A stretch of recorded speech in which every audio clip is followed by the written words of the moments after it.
And they act like somehow or another that's their divine right to just go in and take what they want.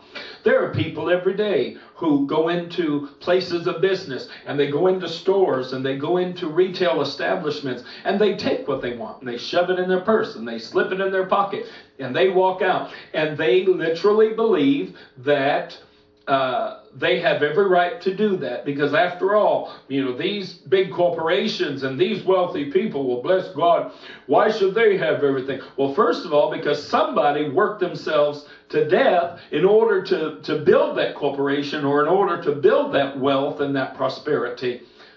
In very few instances, although there are some, it doesn't generally just fall into your lap from the sky. But there is this attitude in many people who want to be, and I'm sorry to say it, but they want to be lazy, they want to be slothful, and yet they have this attitude of entitlement. There are people who live off of the government. There are people that have children every day, and then they expect welfare to foot the bill. I'm sad to say I have a niece in my very own family who has had a child at a young age, and she's an unwed mother. And this young lady, I've tried to encourage her over the years to get a job and make a way and supply for her child so that that child can grow up respecting her. She doesn't want to do that. She'd rather let some fella support her. She'd rather let the government support her. She'd rather let welfare and food stamps and WIC and Medicaid and what have you provide for her needs, because she has no intention of going out and working. And my friend, that is the exact spirit and attitude of many, many, many people in the city of Sodom. So far we've seen that the primary sins of Sodom have absolutely nothing to do with sexuality whatsoever.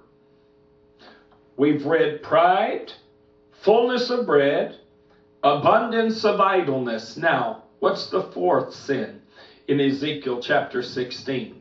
The fourth sin that God himself mentions is she did not strengthen the hand of the poor and needy. Now, the law of God called for his people to make very specific provisions for the poor and the needy that lived among them. According to God's law, which he gave to Moses at Mount Sinai, when an individual harvested his crops, he was to leave something on the vine or on the stalk that could be later gleaned by the widows and orphans or the poor within their community. These people, the poor that is, would still have to work for their provisions. See, God didn't say just, well, you gather it up and then you go and hand it out to these people. No. That's the idleness that we were just talking about a moment ago. Abundance of idleness. No, God didn't want anybody sitting on their butt doing nothing, if I can say it quite frankly today, okay? He said, no, they're still going to have to go out and put some effort into this thing. But if you'll leave something in the field that they can gather, at least when they go and they put forth the effort to supply and provide for themselves, there'll be something there for them to glean.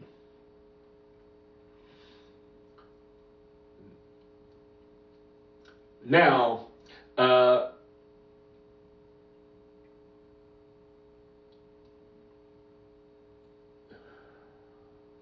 Sodom could have cared less about the less fortunate that lived among them. They made no provisions whatsoever for the needy, but instead they lived out their daily existence with a what's in it for me mentality. Gee, does that sound familiar? There's a lot of people in our society today who live with that very same spirit and that very same attitude.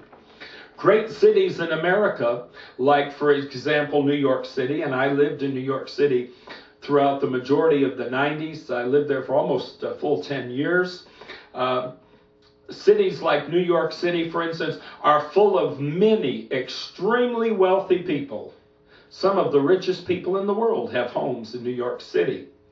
Many could care less about the poor and the unfortunate, yet many, on the other hand, use their social status or their celebrity to constantly raise money to provide services and goods for those that are less fortunate.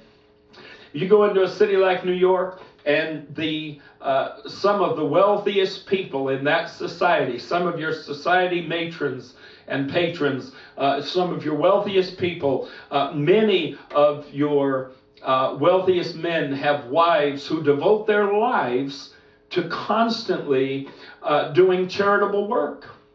They see their success, and they see their abundance, and they see their blessing as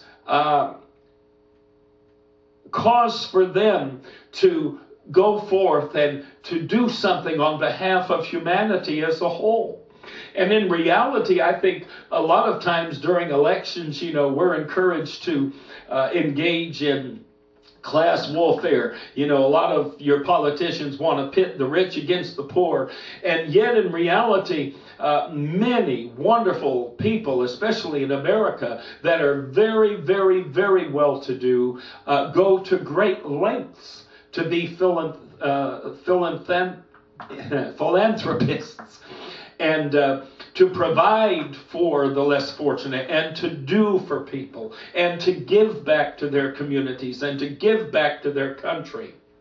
This is a very common thing in our society. Are there people who are extremely well-to-do and they go out of their way to cheat on their taxes because they don't want to give one nickel more than they have to? Are there people in our world today who will cheat you in business and cheat you out every dime and every nickel that they can possibly get out of you? Absolutely there are.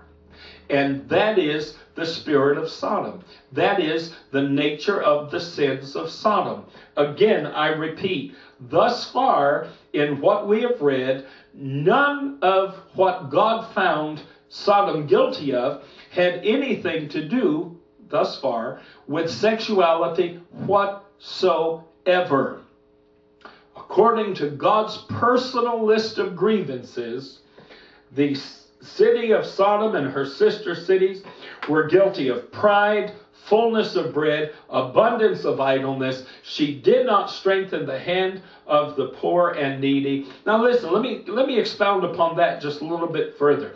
New York City has historically been a very liberal city. The government in New York City has historically always leaned toward the liberal side, whether the leadership was Democratic or Republican. It didn't matter, Democrat or Republican, they all generally lean toward the more liberal side, especially in terms of social and fiscal matters. Why? Because the people in general in the city of New York are concerned about the poor and the misfortunate among them. And for this reason, the people as a whole demand that their government provide for those who have difficulty providing for themselves. New York City is an unusual city in that you can walk down any average street, and on one corner you'll find a public supported housing project,